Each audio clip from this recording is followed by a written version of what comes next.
go ahead and share my screen now. Just let me know if you do not see our PTAC logo and the California map. Otherwise, I will assume you guys can see that.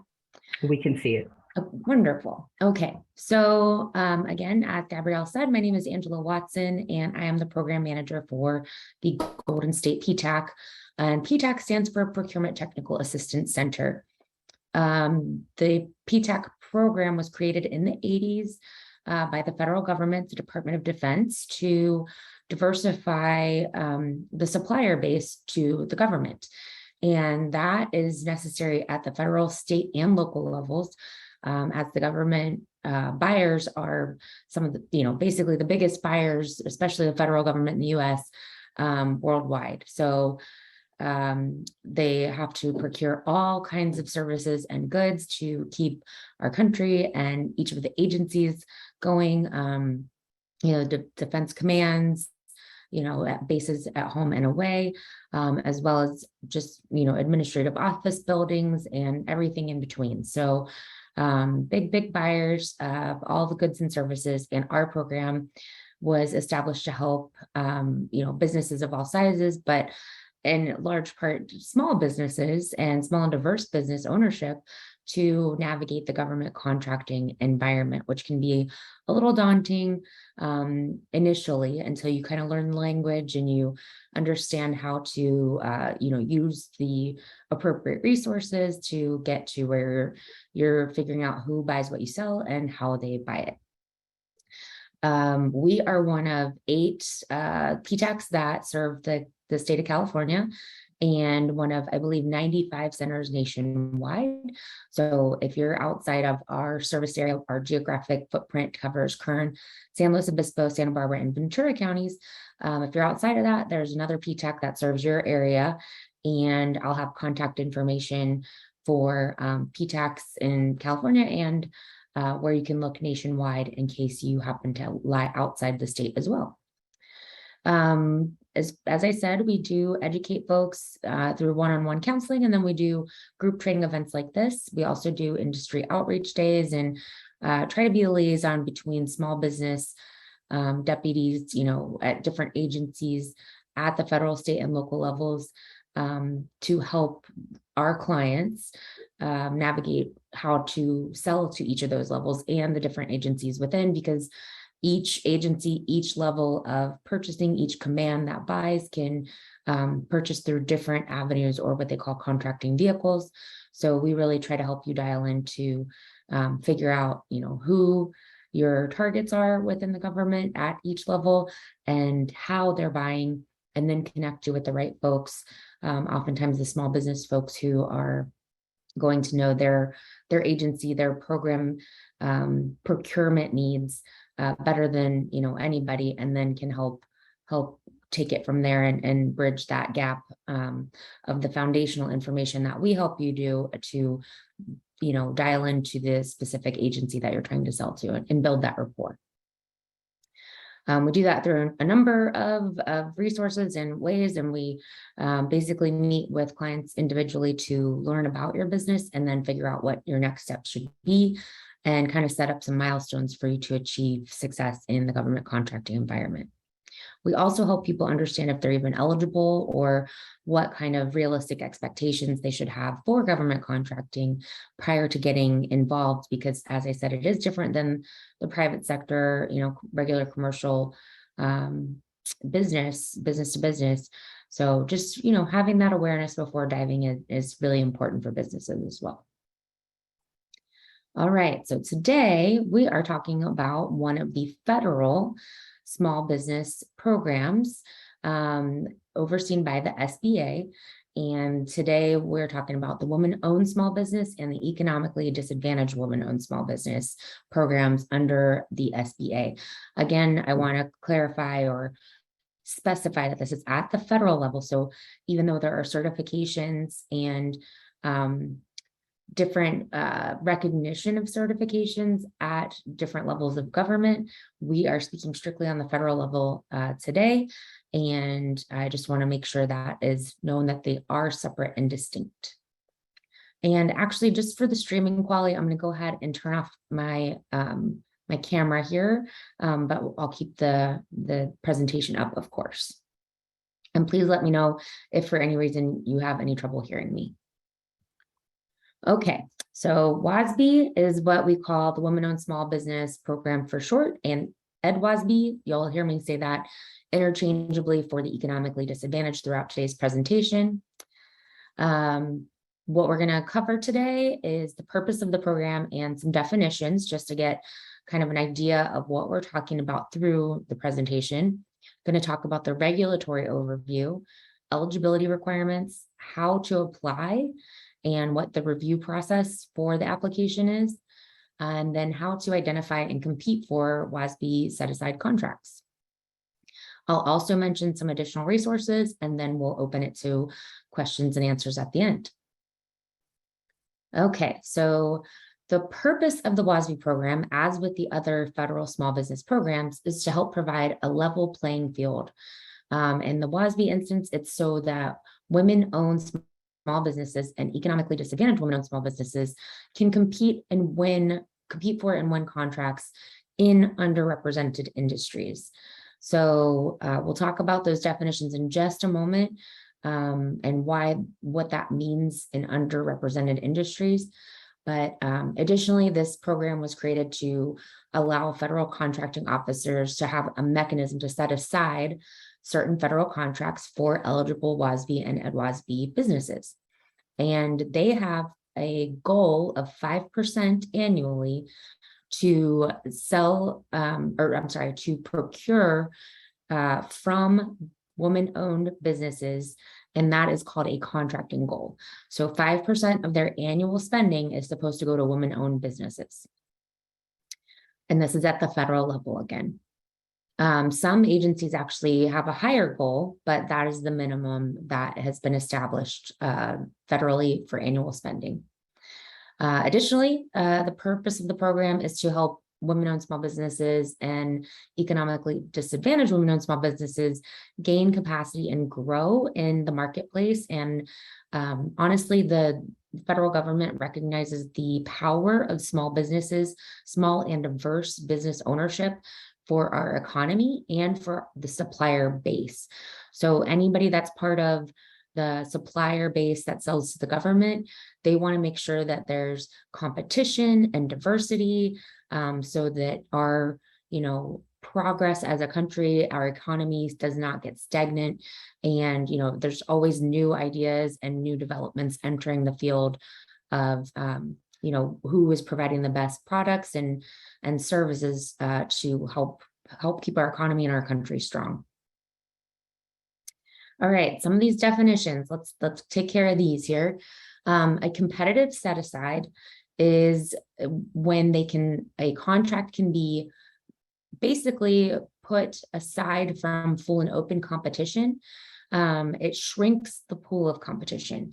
So somebody who is WOSB certified, if a contract is going to be set aside for WOSB or ED-WOSB only, that means it shrinks the pool of competitors who can bid on or submit a proposal for a solicitation for an opportunity only to certified woman-owned or economically disadvantaged woman-owned small businesses. There are other set-asides that are overseen as well, but today, since we're focused on women-owned, that's what we're just going to talk about. And so this is shrinking the pool of competition and it's set aside for those who are certified with that, with the WOSB or EdWOSB certification. Sole source means that the contract can be issued to one company without a competitive bidding process. So with the competitive set aside, there has to be at least 2 small businesses that could perform the work and bid on the opportunity. A sole source, they do not have to submit a bid or proposal against another company. It's just, prove to us that you can provide what we need, and under a particular regulatory environment, contract is able to be issued as a sole source to one company without having to go through that competitive bid process. And that typically happens when only a single business can fulfill the requirement. So something that might be pretty niche, or it could be a type of equipment that nobody else has, or no other woman-owned businesses or no other businesses in the area can provide if it's very locality based. So sole source is another option for contracting officers to issue a contract to a small and diverse business ownership, and in this case, woman-owned only. North American Industry Classification System, that is the NAICS codes. You may have heard of that. That is what the federal government uses to issue contracts. So a NAICS code helps identify an industry that a business operates within. So it defines the type of business by industry. So that could be, commercial construction. It could, and that can even be broken down further to types of buildings, and whether it's vertical or horizontal. It could be engineering, it could be architecture. So there's a lot of different ways that these industries get codified, but the NAICS code is what the contract ends up getting issued under, one particular code. So each federal contractor, each supplier to the government, federal government, needs to know their NAICS codes, and we'll go into a little bit of that later too, talking about why those are important for these certifications as well. Part of the NAICS code is also the SBA creates size standards off of NAICS data, and there's information that they utilize to determine size standards to say if a business is small within its industry or by its NAICS codes or other than small. So that is why those codes are also important. SAM is the System of Award Management, or for award management.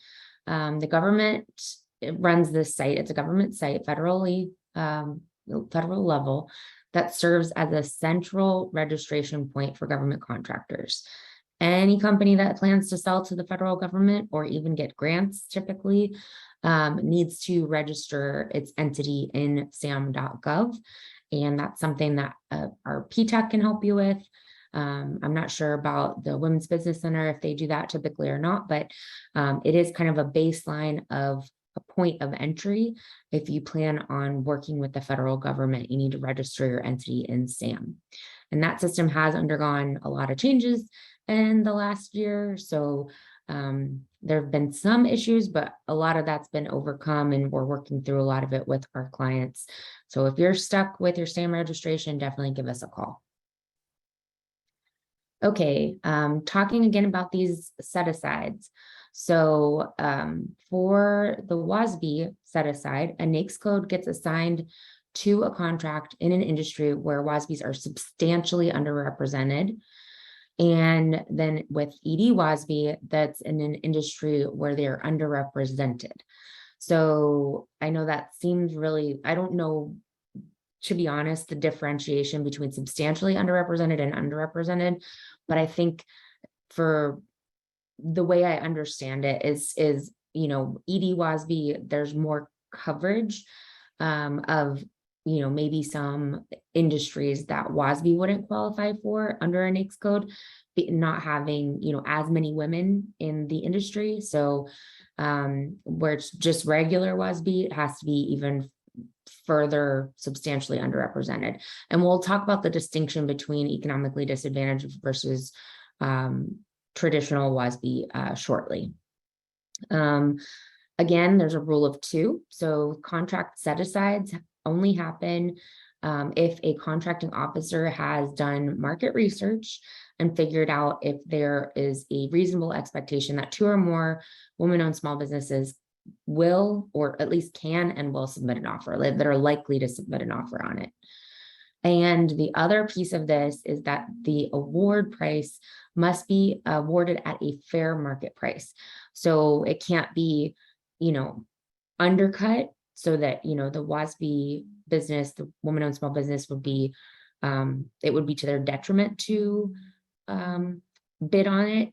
And it also can't be really marked up in favor of the WOSB business, in the instance of somebody having maybe a friend that's competing. It has to be at a fair market price. So it's still not affecting the price. It's just affecting who can compete for it. Okay, so some unique parts of the WOSB contracting program at the federal level. Not all NAICS codes are authorized, and that's kind of what I was talking about before. So not all NAICS codes are authorized for use under the WOSB contracting program, which means not all industries will get set-aside contracts. If there are like many or a substantial number or not substantially underrepresentation in place, I'm underrepresented in a particular industry as a woman-owned business. So let's say, there might be many architectural engineers who there's as many women-owned businesses as there are men. I don't know, that might be a bad example, but I'm not sure. I haven't looked that particular one up. And I know there's a lot more women in engineering now, so we'll go with that.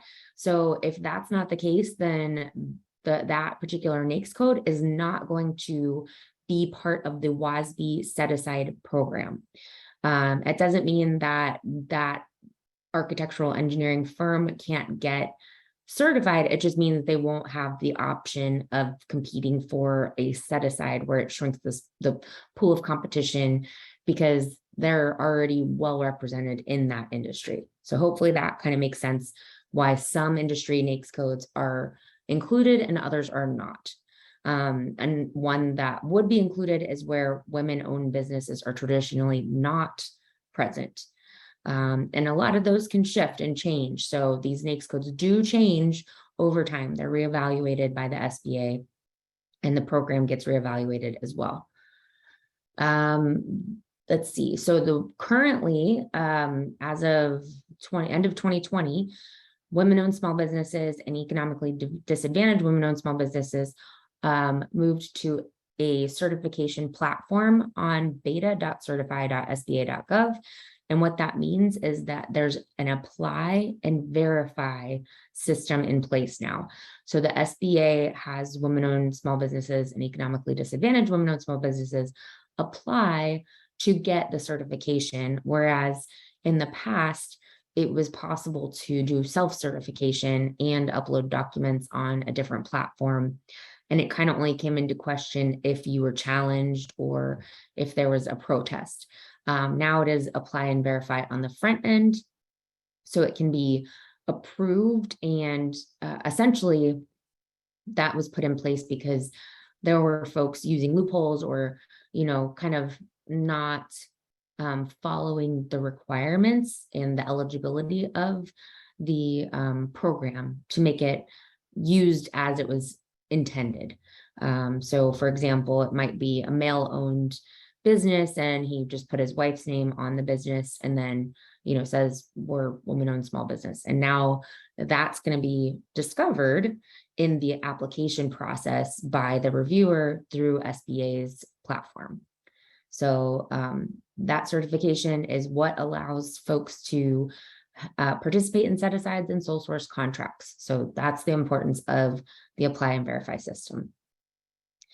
The contracting officer can verify or must verify the WOSB or EdWOSB certification on the dynamic small business search. That's an SBA site. It's part of a bigger site, but it's a small business profile site. So each small business that registers in SAM has information that filters through to the DSBS on the SBA site. And it's really a great tool to market yourself, and it's free. So anybody that has not gone and updated their SBA profile but is registered in SAM, I highly recommend you reach out to me or the SBA, SBDC, Women's Business Center to learn how to do that. There's actually a PDF that we can share that walks you through going outside of the SAM system if you just want to register through SBA's GLS system. And you just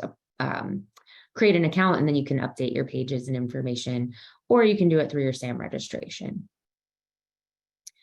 Okay, so changes since the past self-certification format, I guess you could say. I touched on this a bit, but we already said you apply and get approval. It goes through beta.certify.SBA.gov. Applications are reviewed by an analyst for in-depth analysis of whether business documents meet the eligibility criteria. When an application is approved, SBA incorporates the participant's certification status onto the DSBS profile for the company.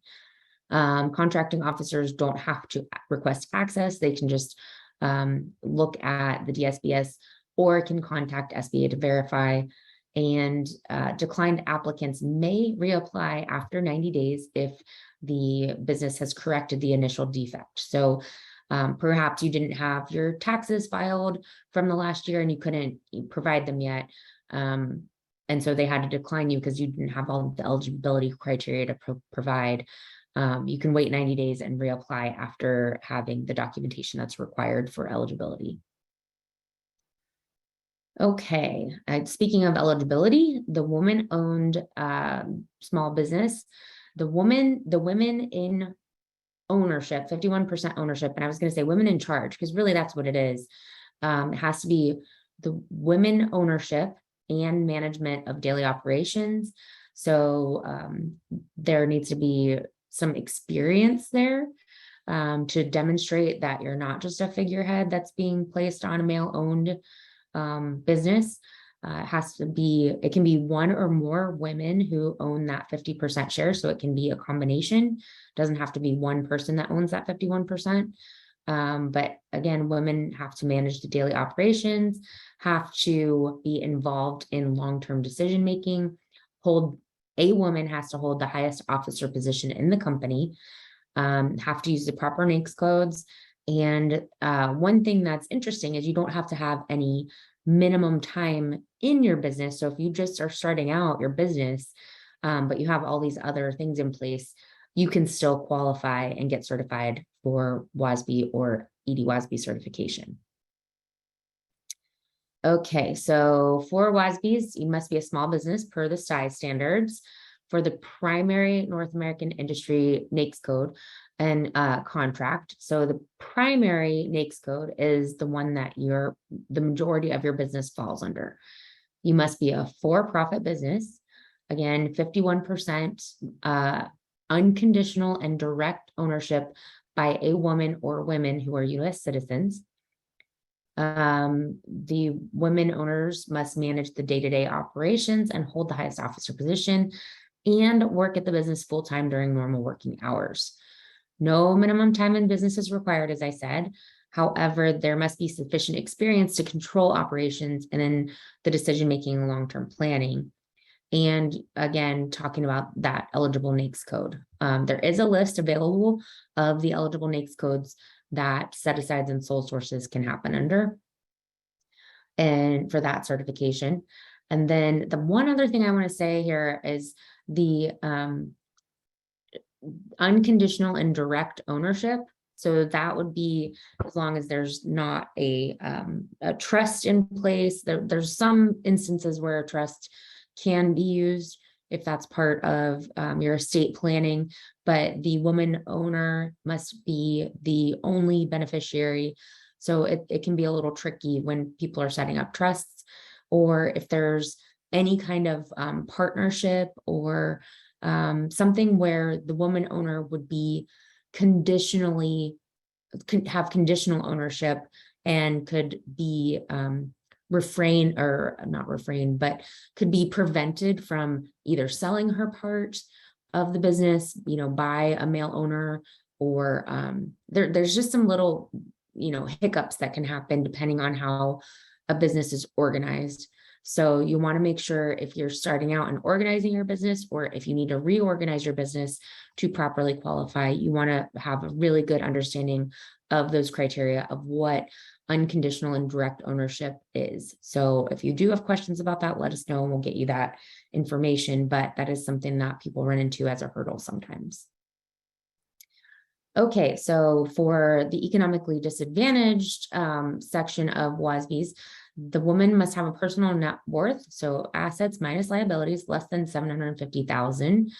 And this excludes, so it does not include your business equity, equity in personal residence, and any assets transferred within 2 years to or on behalf of an immediate family member for education, medical expenses, et cetera. So that's all excluded. The 3-year average adjusted gross income must be 350,000 or less. And again, this is excluding income that's reinvested into the business and income used to pay business taxes. Fair market value of all assets, including business equity, is $6 million or less.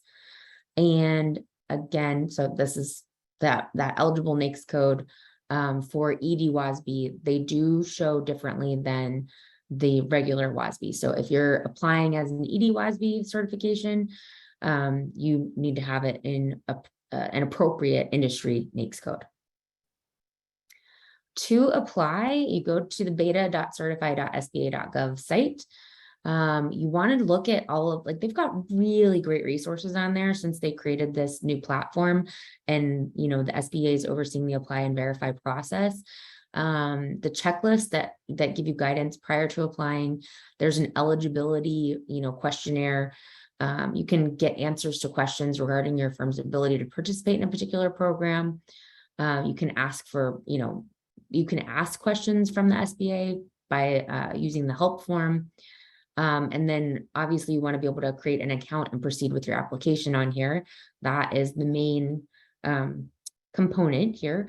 But I also really recommend looking through the knowledge base, which includes training videos, user guides, and more to help you understand what types of documents you're going to have to submit, how the program, reviews them, and what expectations you can have to move forward with it. Okay, so before you apply, you want to make sure your company's SAM.gov profile is current. Again, that's your registration as a supplier to the federal government. The designated owner will create a profile and initiate the application on that beta.certify.SBA.gov and review the list of required documents under the Prepare tab on that site as well. The process, so after registering in SAM and registering your business in the beta.certify.SBA.gov site, you claim the business, complete the application, and then upload the appropriate documents, depending on which certification you're submitting an application for. And then the SBA receives it and does a check of all documents. So they make sure that all the documents that are required are there. And you want to make it really easy on them. I'll go into a little bit more detail on this later, but if there's anything that they can't see or think documents that are clumped together under one PDF, like, it could get kicked back. So you want to make it really, really clear and really easy for them to review it on their side. So if there's any documents that are invalid, or if there's, something missing, they will the screener will issue a deficiency letter, returning the application, or submit a request for more information. So you've got to keep an eye out after you do submit and make sure that you're very responsive if they do reach out for any additional info.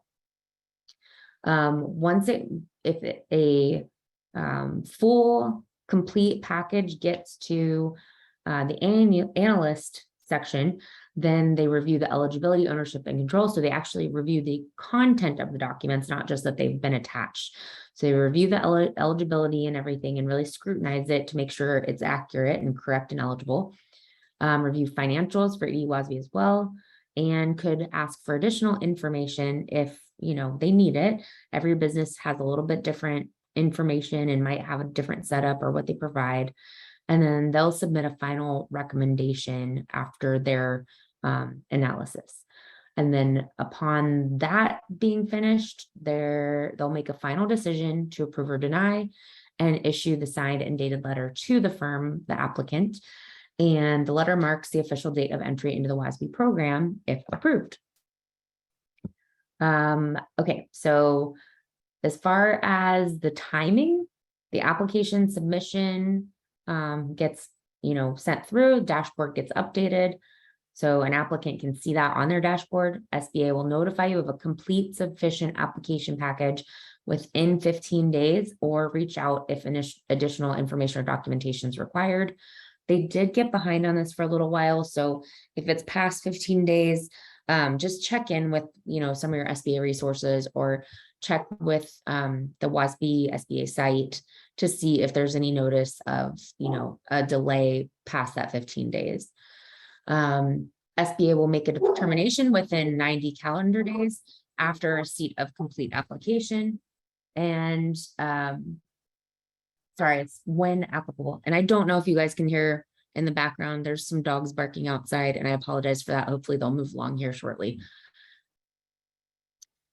Okay, so additional application considerations and tips. This is where I was saying, make sure that you make it easy for the reviewer. Put yourself in the reviewer's shoes, because they won't have all of the pertinent information to make an appropriate decision if you don't provide it to them. So part of that includes making sure that you follow all instructions, requirements, and requests. Don't skip over anything. Don't assume that they'll just understand what you've submitted. Anything that you upload as far as a document has to be in PDF format. Make sure it's no larger than 25 megabytes each. And you want to save each of the necessary files with a particular format. They have a naming convention. So you want to have the file name and then underscore and the year. So an example would be tax document underscore 2020, and do not password protect your files. It is a secure system, to the best of their ability. So you got to make sure that they can open the document so it's not protected beyond their security system. Don't skip documents that I said, or areas in the application site that require a response. It'll get kicked back, and you don't want to waste your time or their time. This will include any other ownership and documents, so partners, spouse if required, etc. Make sure that they complete their part if needed as well. SBA does recognize a few existing qualified certifications, and that can reduce some of the documentation that has to be uploaded when you apply. If you're using an approved third-party certification platform, there are 4 third-party vendors that can help you get certified. There is a cost to do that for the most part. You can do it on your own for free, or with PTAC or Women's Business Center or SBDC help. So, I encourage you to go the free route unless you truly just need somebody to handhold you and are fine with paying that. Or if you're trying to get an additional certification at the same time, because some of the third-party certifiers will do that as well. If you're in the 8A business development program under the SBA, those participants will have a reduced requirement of providing documentation, because they've already been scrutinized quite a bit to be in the 8A program. And then additionally, CVE participants, so veteran certification through the VA will have that level of scrutiny too, to have a little bit less documentation that has to be provided to the WOSB system. Okay, so once you have, or, just to even see what kind of opportunities are out there for you to search for set-aside opportunities, you can go on to SAM.gov, and there's a filter for set-asides. And so you can click on that type of filter. You can put in your NAICS code or not. You can just see how many NAICS codes have been, how many contracts have been put out as opportunities for the set-aside as WOSB or EdWOSB. Just see if it's something that's, a big section of your industry that's getting that. Or, you could see if there's not really any. Is it worth your time to go through the whole certification process if there's not much out there? Doing your market research is always good before you spend time. So that's really important to make sure that you're aware ahead of time what's been awarded. So this is on SAM.gov. You can also go on usaspending.gov and see what past awards have been made to woman-owned small business set-asides or EDWOSB set-asides, and sole sources as well.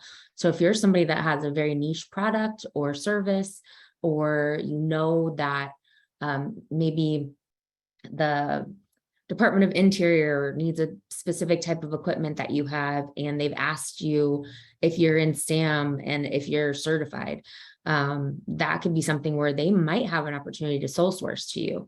I have a client who has a very particular type of pole digging like hole equipment for poles in like desert type environments. So they were contacted by a particular agency and asked to get certified and registered so they could work with them directly and fulfill that small business goal for themselves, and also get access to that very niche, type of equipment. Okay, so you can search for those opportunities in SAM. You can search for past awards in usaspending.gov based on those set-asides, along with many other filtering criteria. Some contracting tips to consider. You must be certified to get the sole source or have a set-aside.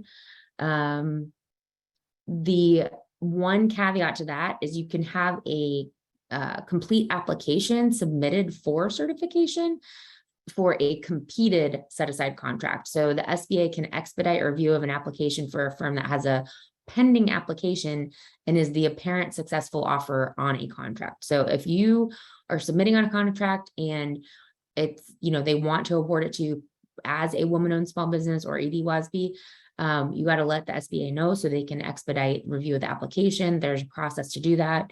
They'll check with the contracting officer as well, but that's can be a hand up to those in that situation. Self-certified woman-owned small businesses performing on contracts posted before October of 2020 can continue to perform on those contracts for the life of the contract in accordance for SBA's rules for recertification. So if there was a 5-year contract that started in April of 2020, that self-certified firm doesn't have to go through the full certification process to continue to perform on that particular contract. If they want to get any others or submit bids for others that are set-asides or sole source, then they have to go through the certification. Self-certification does still remain, so that is still pertinent for subcontracting credit and goaling purposes. And what that means is if a prime contractor, so if you're the subcontractor, you're not the direct contractor with the government, but let's say, Watson Associates is the prime contractor and you're subcontracting with Watson and Associates.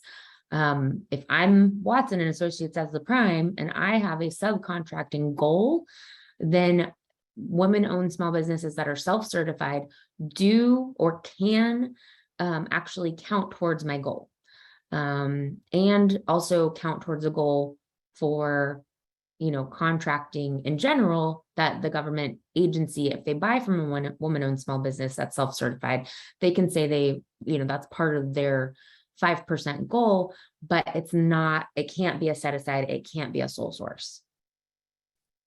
I know that gets a little confusing, so I apologize. And I can clarify if anybody has additional questions on that. As far as joint ventures go, the WOSB program does not review joint ventures, but they do require that the managing venture be certified and that the JV agreement meets the requirements outlined in the Code of Federal Regulations overseeing JVs and WOSB eligibility. What it looks like when you're certified versus not certified in the dynamic small business search. This is just a screenshot from what's also known as an SBA profile. And again, this information partially gets fed through your SAM registration, partially gets updated by the SBA processors of the Apply and Verify platform.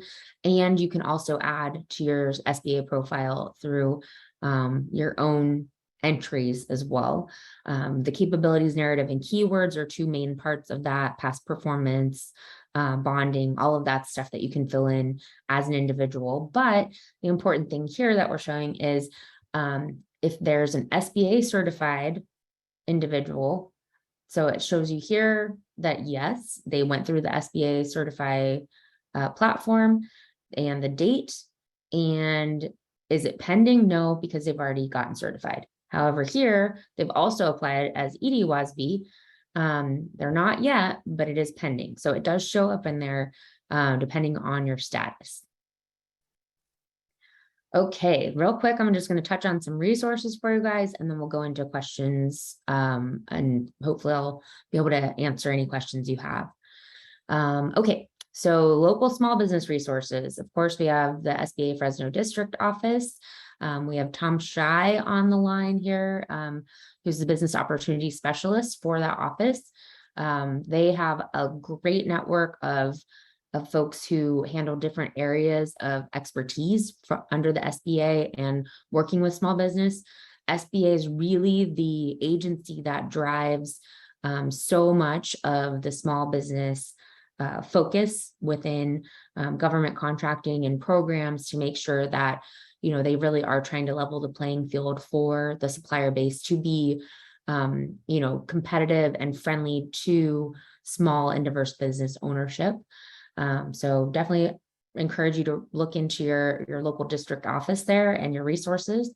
There's also the host of our presentation today, the Women's Business Center in SLO, but also they cover Kern County and I think Ventura as well. Is that correct? Or just San Luis Obispo and Kern? You'll have to correct me, Gabrielle, on that.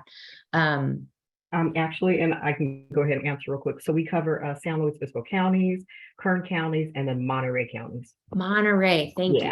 I had so one off. Okay, thank you for that. Thank you for Sure. clarifying.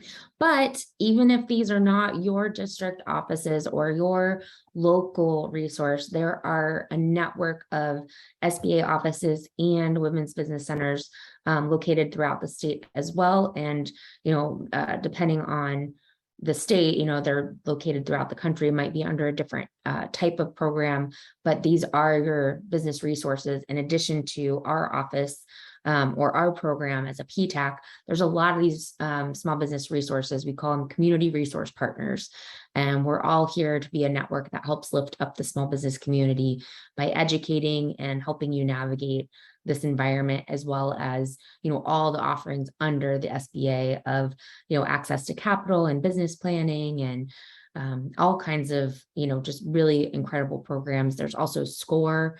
If you're not familiar with that, that's like a mentorship program that's under SBA. So lots of really good resources for you guys. So if you're not familiar, just reach out and we'll help guide you to the right ones. These are the PTACs that are kind of in the central part of California, some in the north as well. There are additional PTACs in the southern part of the state and throughout the country.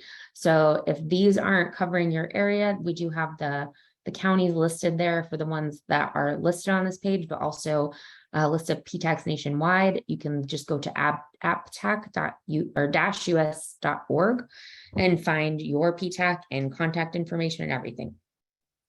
And each PTAC provides different or very similar training, but often different. And there can be localized industry days, matchmaking events, you know, meet the prime, you know, how to work with the state, how to work with your local government. So I really encourage everyone to reach out to their PTACs and all of the community resource partners I've just mentioned to see what kind of training and events are available to help you along your business journey. Okay, so contacts at the SBA for WOSB. There's SBA.gov, WOSB ready. So SBA.gov/WOSB ready. You can see events there and more information about the WOSB program. You can send questions that you have, you know, if there's something that you're not getting answered by one of these community resource partners and you want to go straight to the WOSB contracting program, there's an email that they've established. And then technical help requests for the platform can be submitted via the help tab on their site as well. I, again, really encourage you to go to the prepare section of the beta.certify.SBA.gov for this program. There's so many good resources that help explain exactly what they're looking for and what the eligibility is, and just really helps set your mind and your level of expectation for what's going to be involved, so you can get all the documents ready, get it organized and submit it and make it as smooth as possible.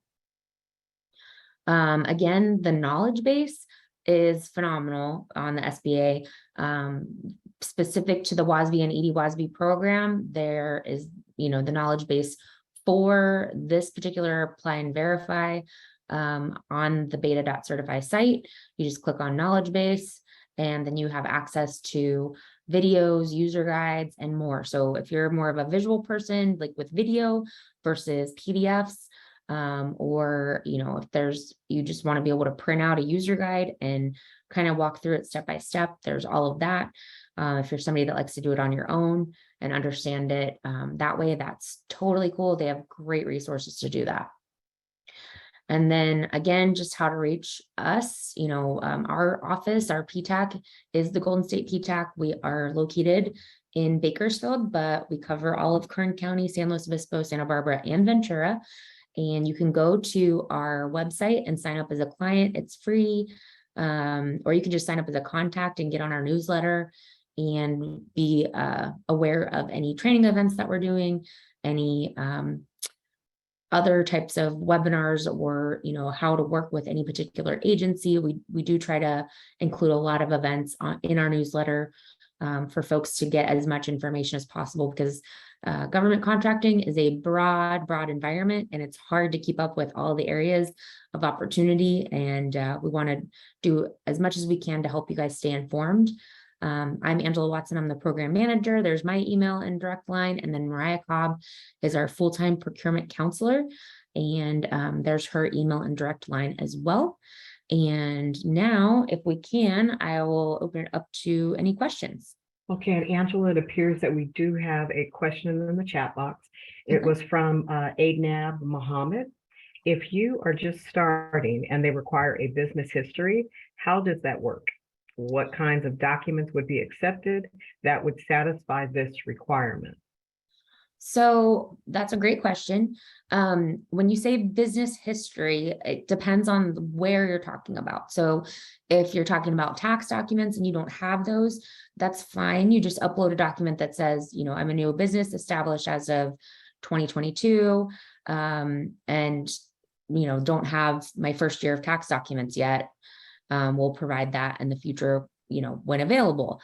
If it's a resume and you as the owner are just demonstrating that you have direct ownership and control of your new company, but you want to be able to make sure that you have that new company on your resume. I've actually seen that happen before, where somebody thought, oh, I just thought, it was like the past information, what I've done before this, but they didn't include their current business that they were actually applying with, which was just a misunderstanding on the applicant's part. So just making sure that's part of your kind of establishing experience, management experience, capability, but also that your new business is established and that you're the CEO or whatever the highest officer is of it. Any other business history for certification? I'm not sure if you have a specific question or specific document that you're asking about, let me know on that. Otherwise, if you're just talking about contracting in general and you're asking about past performance, there are ways to demonstrate past performance in, with commercial projects that you've done with your business, or if you've subbed, or if you were part of another business and you have experience in the industry, but it's not with your new entity. That's something we can help kind of craft the language around and make it clear too. Hopefully that answers. I kind of went in a few different directions there because I wasn't 100% sure specifically what the question was in reference to, whether it was the application process or just as a new business and contracting. Okay, and then the same person had a secondary question, which is, what is the difference between WOSB and other women-owned certifications like WBE? Great question. So that is where, I don't know if you were on at the very beginning when I was talking about this being at the federal level. So the WOSB, Women-Owned Small Business Certification, is part of the SBA, so Small Business Administration, that is federal programs for small business and certification for small businesses to compete at the federal level. That's why when I say it's a federal certification, this is only something that the federal government can set aside contracts or do sole source issues to women-owned small business or ED-WOSB certified businesses. So the state of California, for example, does not have a WOSB recognition. They have their own types of certifications that you apply and verify through the state, but there are not going to be set-asides for a woman-owned small business certified, so SBA WOSB certified company. So that's the difference. WBE, so Women's Business Enterprise, is primarily under the Utility Commission in California. So a lot of local and regional governments, so whether it's a school district or a county, city, and then the utility companies have goals under the Utility Commission in California as well. And they recognize the WBE, or they may recognize, they don't all necessarily recognize it, but they may recognize WBE as a certification that, you know, they can get credit for working with. They have goals that they are required to fulfill. So they'll seek out WBEs. And depending on the level of government and the agency, or it could be a private company. There are, you know, commercial companies that have women-owned and minority-owned and small and diverse business ownership goals as well. So it's not just for government contracting. So that can actually go a long way with folks in that area too. But a WBE would not be accepted at the federal level as a certification. So I think that's probably the easiest way to state that. Okay, let's see. And now Mohammed said, thank you so much.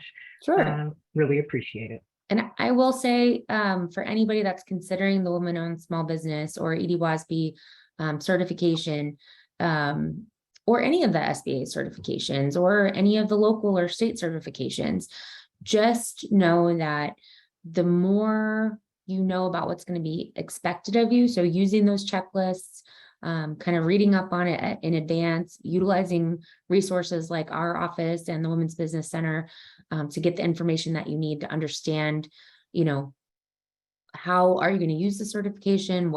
How do you get prepared to apply for it? Do you even need to apply for it? So if it's not the WOSB or EDWOSB, that just, for example, at the federal level, a small business is certified based on the answers they enter in their SAM.gov entity registration.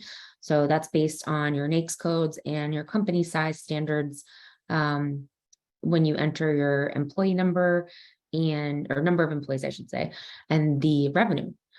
So then it gets calculated and tells you you're either small or not small based on your industry codes. And so that's a self-certified one. But the women-owned small business and HubZone is also an apply and verify 8A program, another SBA fantastic program for socio and economically disadvantaged business ownership. It's a 9-year business development program.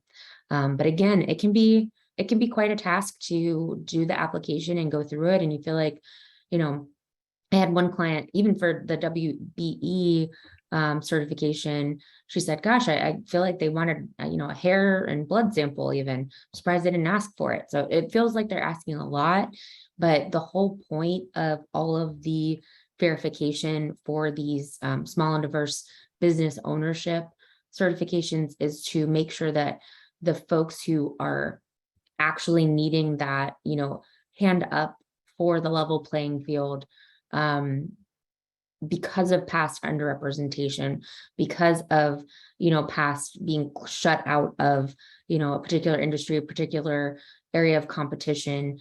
They want to make sure that they're lowering their barriers to entry to create a smaller pool of competition for you, but they have to make sure that these programs are being utilized by the folks who actually need them, not somebody that's just, you know, like I said, kind of using a figurehead of a spouse or a partner or anything like that. So that's why they make you jump through the hoops. They want to make sure, you know, you're legit small and diverse business ownership for these certifications. And then, you know, you can get the benefit of the set-asides, the sole sources, the subcontracting goals, all the small business goals. So anything else? Sorry, I tend to I can talk a lot about a lot of these things, so I apologize if I'm going on too long here. Not at all. I'm pretty sure everyone appreciates the information.